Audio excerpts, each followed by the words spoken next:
Halo, assalamualaikum warahmatullahi wabarakatuh. Bertemu lagi dengan saya Ombeng. Nah, kali ini saya akan mengangkat tema yang berbeda. Biasanya saya akan mengangkat tema sebuah view pemandangan atau view tempat wisata di Lampung Timur. Kali ini saya akan membahas tentang bagaimana kita mengawasi penggunaan sosial media WhatsApp kepada orang-orang yang tersayang, khususnya buat anak kita atau adik-adik kita atau orang yang di bawah umur.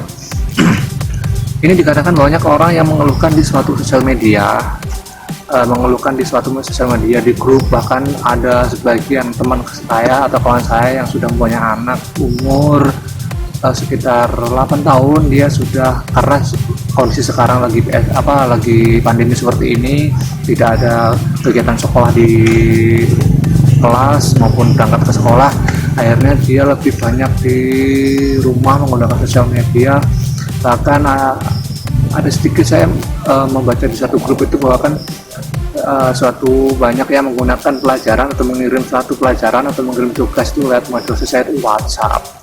Nah, dengan seperti itu banyak orang-orang tua atau orang-orang yang lain mengeluhkan tentang penggunaan WhatsApp terhadap anak kecil karena banyak dampak negatifnya ya.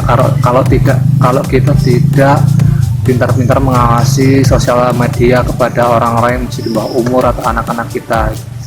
Kali ini saya akan membahas bagaimana caranya mengawasi sosial media WhatsApp terhadap orang-orang di bawah umur atau anak kita atau siapapun yang patut kita awasi lah, istilahnya patut kita awasi.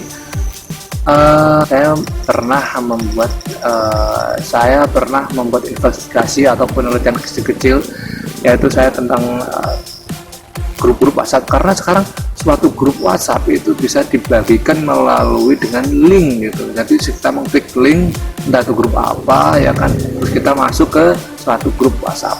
Nah, kali itu saya menyusuri di suatu Facebook, yaitu saya menelusuri terdapat suatu link itu saya mengklik, akhirnya saya masuk suatu grup WhatsApp. Itu grup apa juga nggak tahu, saya coba karena di situ kan banyak orang yang anak-anak bocil lah, yang kecil merekomendasikan untuk masuk ke situ. Ternyata saya masuk ke situ di beberapa waktu kemudian, ternyata pas malam itu di situ banyak orang-orang yang meng-share post foto-foto vulgar atau video-video vulgar yang seharusnya tidak dikonsumsi untuk anak kecil. Bahkan itu bisa kategorikan itu pornografi ya, bisa dikatakan pornografi. Bahkan ada yang mengirim vulgar itu pornografi di situ. Dan di situ saya lihat-lihat, saya analisa, ternyata di dalam grup tersebut banyak sekali, bisa dikategorikan 70% lah itu anak kecil, mulai dari anak SD mungkin ada, dari segi profil WhatsApp-nya, bahkan dari SMP mungkin ada, SMA bahkan ada, dan orang tua pun ada. Tapi di situ saya lihat dari profilnya itu, dari segi profil, dari segi tata bahasanya itu, kalau dinilai orang tuanya itu jarang di situ. Maksudnya orang-orang yang sudah dewasa. Di situ banyak orang-orang kecil gitu, dan di situ hal-hal yang seharusnya tidak dikonsumsi dan bisa merusak moral anak-anak bangsa, bisa merusak mental anak bangsa. Disitulah ternyata mungkin karena dia kurangnya pengawasan orang tua terhadap anaknya, atau mungkin kurangnya pengawasan terhadap orang-orang yang kita sayang yang seharusnya membutuhkan pengawasan lebih. Maka dari itu saya di sini akan mengangkat tema bagaimana kita cara mengawasi sosial media WhatsApp terhadap anak-anak kecil atau anak bawah umur atau orang-orang yang harusnya mendapat pengawasan dari kita yang sekarang menggunakan sosial media WhatsApp. Oke, tanpa panjang lebar, mari kita simak video berikut. Sebelum menyimak video berikut, alangkah baiknya subscribe, komen, dan share. Semoga tutorial ini bisa membantu. Oke. Nah, kali ini Ombeng akan membahas bagaimana cara kita memantau sosial media WhatsApp pada orang-orang yang perlu kita awasi. Yang pertama, menggunakan komputer atau laptop. Untuk menggunakan komputer atau laptop, caranya juga gampang. Kita cukup buka browser yang ada di laptop atau komputer.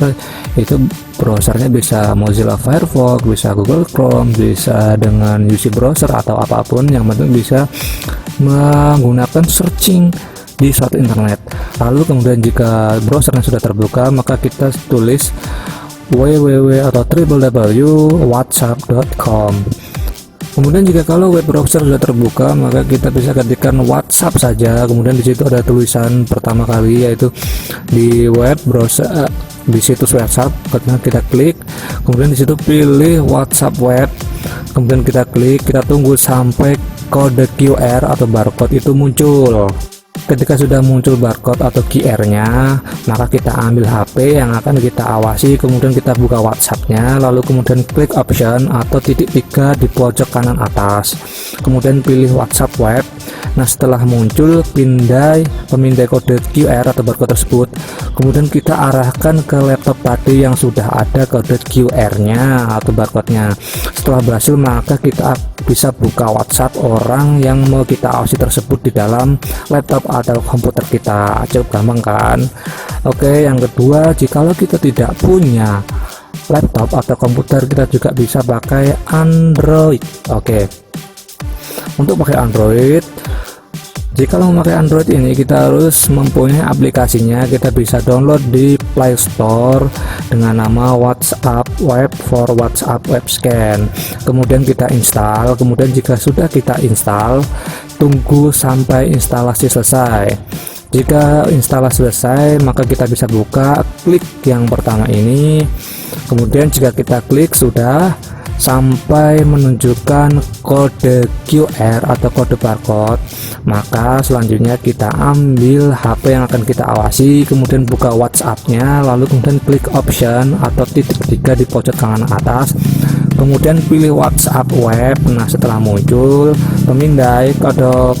kode QR-nya, kemudian kita arahkan ke Android kita yang tadi sudah kita install dan muncul kode QR-nya. Setelah yang tadi sudah kita install dan muncul kode QR-nya,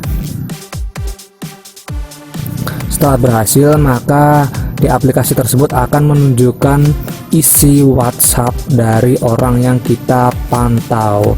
Oke, sekian tutorial dari Om Beng. Semoga tutorial singkat ini bisa membantu banyak orang-orang yang membutuhkan. Wassalamualaikum warahmatullahi wabarakatuh. Bye bye.